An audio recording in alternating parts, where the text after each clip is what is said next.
Xbox on PlayStation. There is a lot going around right now. We are a week away from what looks to be an official announcement from Phil Spencer on the issue.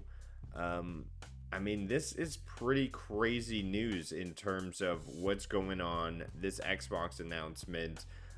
We all thought, you go out and you buy ABK and you're going to dominate the gaming market with your exclusives. But now it's turned around, and it looks to me like they're making more of Sega moves and becoming a third-party developer and putting their stuff on everything now. Jump in, let me know your initial thoughts. I'm going to pull up these articles here. We see Hi-Fi Rush, Indiana Jones, Starfield, even job postings for Halo now wanting multi-plat work positions. Okay, deep breath, big deep breath. I think this is a terrible move. I do not want it to happen. I don't think it's good for the industry. I don't think it's good for Xbox or PlayStation players. It's going to be very good for Microsoft, but that is the only person I feel it is going to be good for. The problem I have with this is that competition breeds innovation. If you look at any sporting environment at all, competition breeds new tactics. Competition breeds new technical innovations if you're in a technical-based sport. Competition makes teams better. You go up against Super Bowl champions one year, they could absolutely fail next year because everybody has seen what they do and they've adjusted their tactics to take on that Super Bowl champion the next year. Red Bull ran away with the Formula One World Championship last year with winning all bar one race. I don't think they're going to do that again this year because everybody has adjusted and advanced and improved. They have taken that innovation, the heartfelt loss, and driven it into being better for the next time out. And it's the same in any competitive environment. You put that into commerce, into business, like we're seeing here with Xbox and PlayStation. Competition breeds innovation. In gaming, that means new mechanics, that means new stories, that means new ways of playing, whether that be in virtual reality, whether that be in on the go, whether that be new ways of interacting with a game, with your controller, whatever the case may be. Competition breeds innovation. And granted, that competition hasn't been super solid coming from Xbox in recent years. They've been very hit and miss with the quality of their exclusive titles, but they've had exclusive titles. They've pushed them out, and there's been a big buzz about all of them, which means that if PlayStation want to pull people over to the PlayStation side of things, they've needed to make better games. What it means for a gamer is you might get everything on one platform. The problem with getting everything on one platform is that everything then becomes stale because it's not competing with anybody else. It doesn't need to compete because everybody's doing the same thing. Everything is the same. When you've got no competition, everybody becomes lazy because if you can just release the same thing next year as you released this year and make just as much money, why would you bother putting more money and effort into something to get the same result when you could just put less effort in and get the same result? And this is my challenge. If this comes to pass, if this is real, if every single Xbox exclusive title is going to be on PlayStation, on PC, on Nintendo, and anything else that comes out in the next however many years, we are going to see a downturn in competition in video games, which means we're going to see a downturn in quality in video games. I don't like this. I don't want this, and I think Xbox should stay as an individual platform with their exclusives and just pump whatever they're trying to do here, whatever effort they're putting into going multi-platform. Again, if this is true, they haven't confirmed anything or denied anything yet.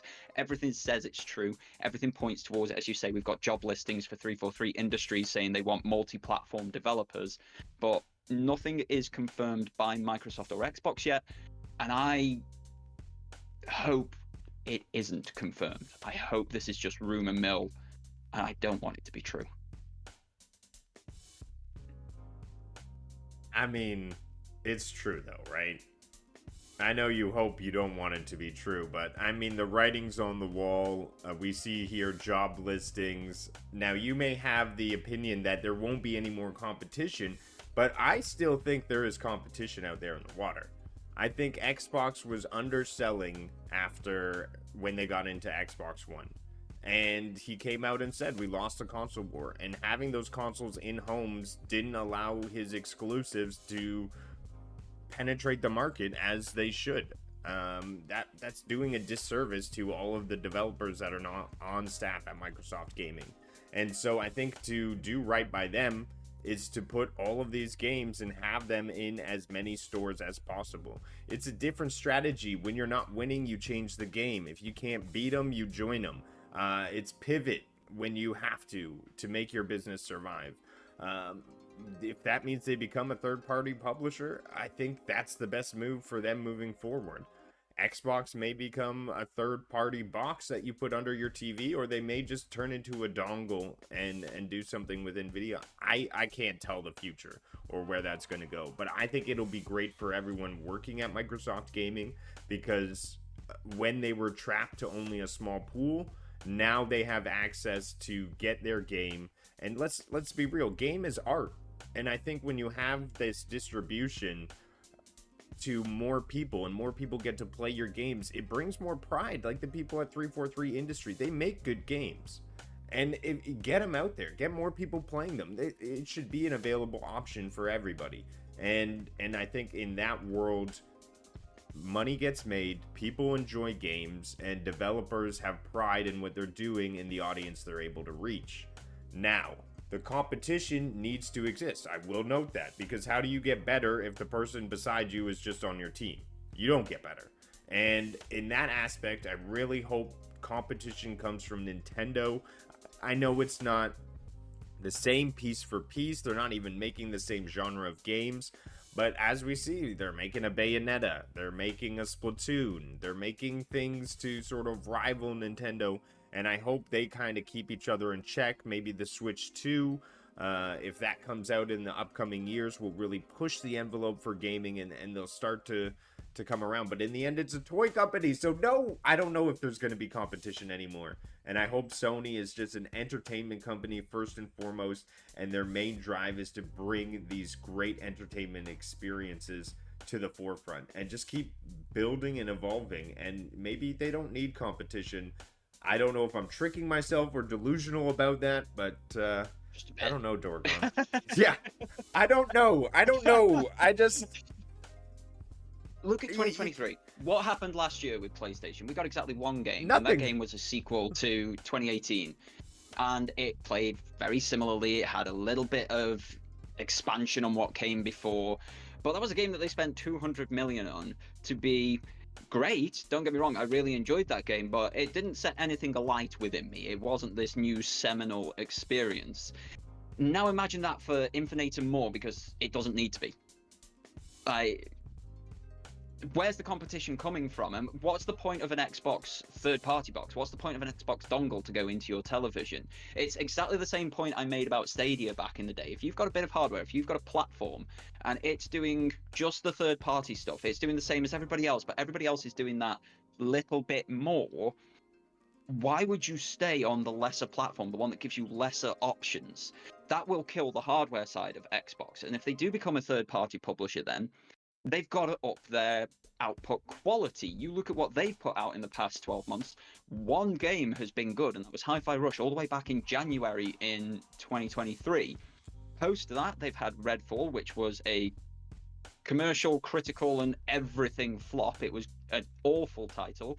They've had Starfield, which has been incredibly divisive. For me, it's not worth the money, time, or effort, personally. For some people, it's the greatest thing that's ever been made.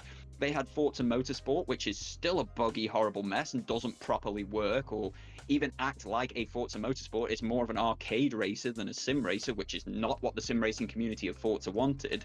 And that was their exclusives in 2023. That's not breeding competition against people who just put out a sequel that does much of the same as the previous one and outsold all of those basically fivefold. Like, where's the competition coming from at that point?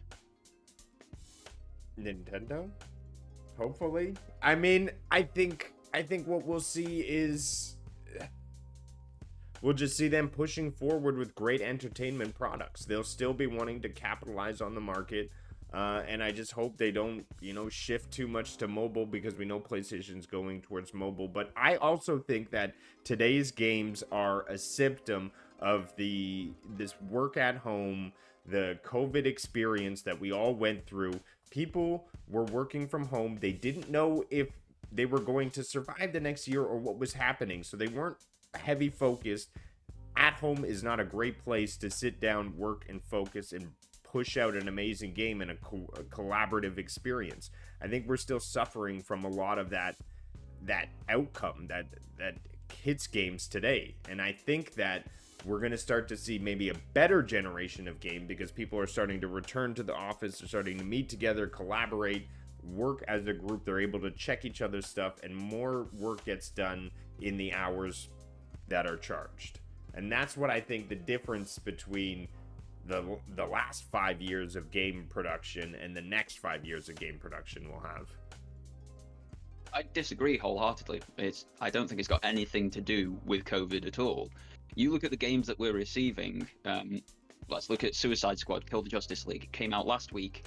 It has been in development for 10 years. Are you telling me COVID's responsible for that monstrosity? Or is that corporate overlords wanting tick box exercises that tick every box that some focus group says is the important thing? But then you look across the way at Palworld, which just did its own thing, did something unique and different with an already established formula, and it sold great guns. It had such a cultural moment and is still having that cultural moment. Good games sell. Doesn't matter where they are, trust me, it doesn't. And that's why I want different platforms with good games, because if you can only play XYZ good game over here, but ABC good game over here, that's going to make you want to choose between them, or even go for both. And that is a powerful thing for companies to have, and it makes them want to be better, to bring the people over to their side of things. It's strong in that regard to make gaming better. The reason gaming hasn't been good in the past 5 to 10 years, or we've had so many of these flops, so many of these disasters, is because you've got people just wanting these tick box exercises that are going to sell the most and make the most money, or that you can sell cheat codes in, like, here, have an XP boost for a single player game that costs you 15 quid extra. Hello, Ubisoft, just to put you out there. Or, oh, you want a new skin? Here it is costing you £20 to look different in a game, when it used to be something you unlocked by playing it. These are the issues that we are facing. It is the people at the top just thinking in terms of money, not in terms of making good games. I don't think it's got anything to do with remote working. I work remotely, and I have a great collaborative space with the people that I work with.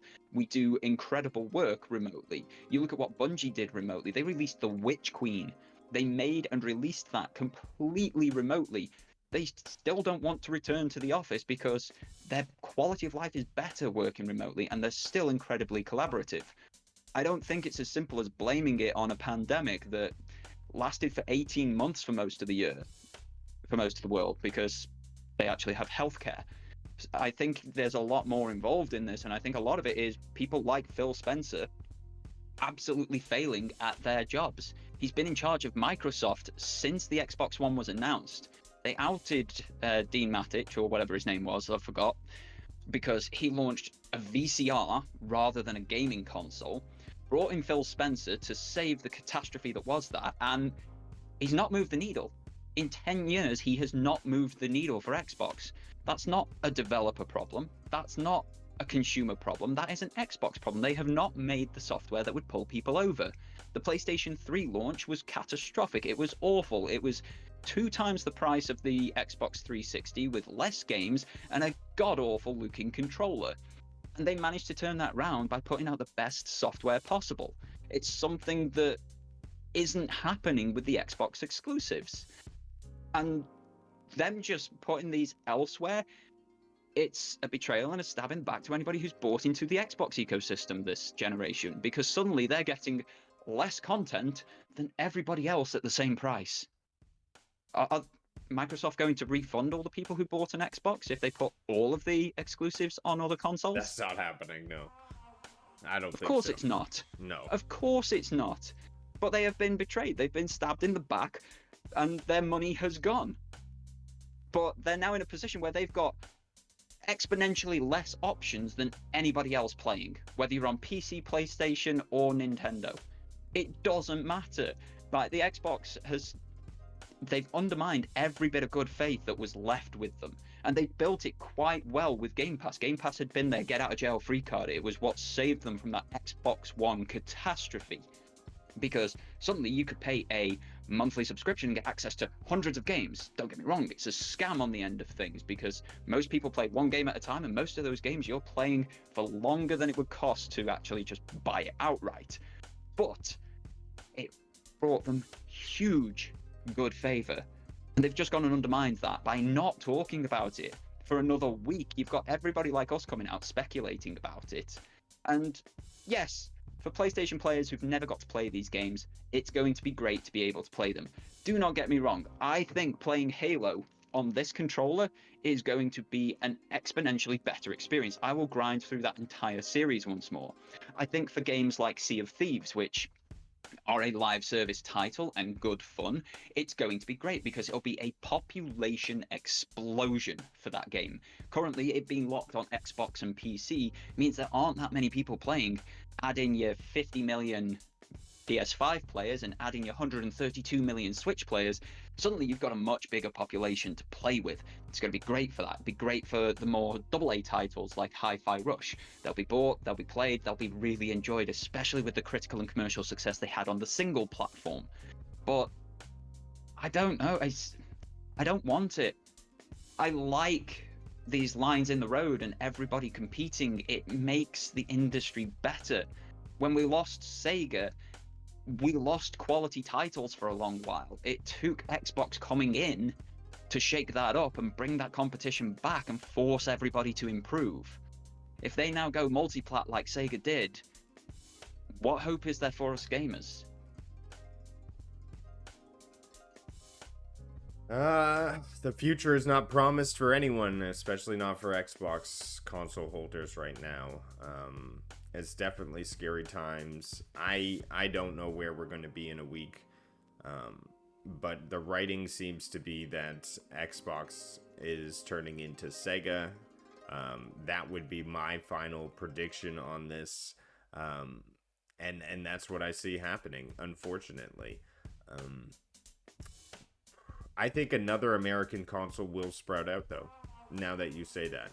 When Sega went down, Sega of America, due to obvious relationships between Sony and Nintendo and everything that was happening back there in Japan as well, I think we could see something else sprout out, but it's just crazy. You never know. Maybe it'll just be the Google Play Store and the battle will continue over on mobile. And really console will just be kind of left behind, and we'll just get those experiences that they are willing to give us because there is no competition. Competition can only last so long before you win. And I think maybe this is what we're kind of seeing. Somebody's What got about to the win, zero right? to hero? What about the underdog? What about Leicester City winning the Premier League? What about Stoke City winning the League Cup? What about these amazing sports stories where the underdog takes it, where the underdog from nowhere wins everything? Damon Hill nearly winning at the Hungarian Grand Prix in 1997. He was driving a car that should have been at the back of the field. How the hell was he leading the race? Like, these are the moments that sport and competition brings. These are the moments that competition such as this, industry competition, should bring. 5G only came about because one network operator wanted to outdo all the others, and then the governing body said, no, everybody's got to do it. So we got 5G, faster internet on our mobile phones.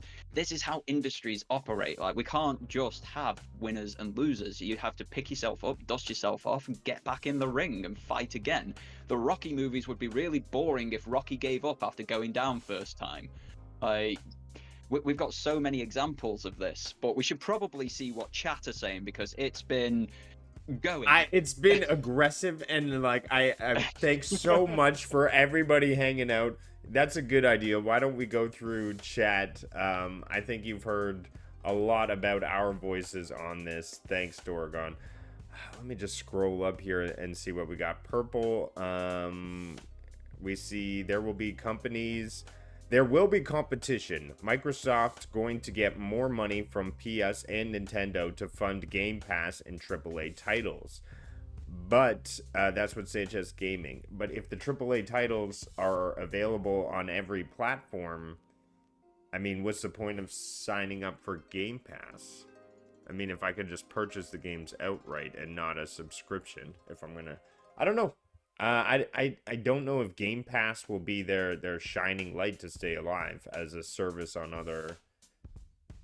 I'm not sure other Game Pass is consoles. long for this world. When you look at the other Yeah, deals that they've made with GeForce Now, with Boosteroid, with Ubisoft and co to distribute all of their titles on cloud services, I'm not sure Game Pass needs to be a thing anymore. Don't get me wrong, it's direct money to Microsoft, and they're probably not going to just write it off, get rid of it. But if you haven't got a console that's got the Xbox logo on it, because you can play everything that plays and more elsewhere, you're going to have something else that gives you more options at the table.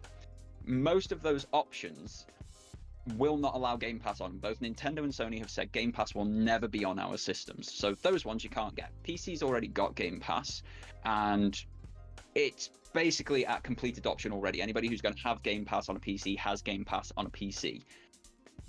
I don't know how much truth is in that statement, or if there can be truth in that statement, because there's industry issues in the way of it. Yes, they'll have the funding to make AAA games. I don't think it can fund Game Pass. Not with how expensive yeah. that is, at 200 to 300 million a time to get games on Game Pass. Yeah, so it could be the end of Game Pass. I think the next week we'll hear perhaps the future of Game Pass and whether they will be exclusively releasing their titles. We saw rumors that Call of Duty wouldn't enter Game Pass on its next iteration, so perhaps that's the way forward, is just these individual releases to obtain as much money as possible. Purple says Xbox hasn't really been top tier game design for a while. Some of their titles have not been performing well. We know that Halo Infinite has a historic low population. Grounded did very well, though, I thought, for itself. So they do have some titles that come out well, but I mean, it's hard. I mean, Minecraft is obviously one that comes to mind that just is obviously dominating the market and that genre of creation. But games. it's not one Microsoft created. That was something No. Mahjong made, and then Microsoft bought them out, and then just funded further advancement and expansion of it. They didn't make Gears of War. That was Epic Games, and then they bought the IP out and made a new studio and never reached the same heights as the Epic Games made ones. Halo was Bungie made. They bought the IP out from Bungie when Bungie went to Activision, and have never made a game of the same quality as what Bungie made. I think the only one that has maintained quality until this latest release has been the Forza series, because that's always been Playground Games, which has always been an in-house Microsoft studio. A lot of the other stuff, they've either bought the studios up, brought them in, and mismanaged them, as we've seen with the likes of Redfall. Like, they just didn't even bother looking at it, just release it, and it wasn't even started, let alone finished in terms of development. And as Purple says, it's not been top tier for a long while. It's why the Xbox One wasn't able to compete with the PlayStation 4. If they'd made the great software, the competition would have changed. They'd have been more neck and neck, but they didn't make the software to pull people over. So yeah, I see what she's saying there. Yep. Maker says, in my opinion, Microsoft has great exclusives that people have potentially missed out on. Let me know. I know Ori was definitely a colorful game that people have got to experience now on Switch. I know that's been a highlight of their gaming. Halo Infinite, I mean, we all know it would have done better if it was multi-plat. The first-person shooters... It would have done better if it had a better story. Like, if they delivered on what they promised.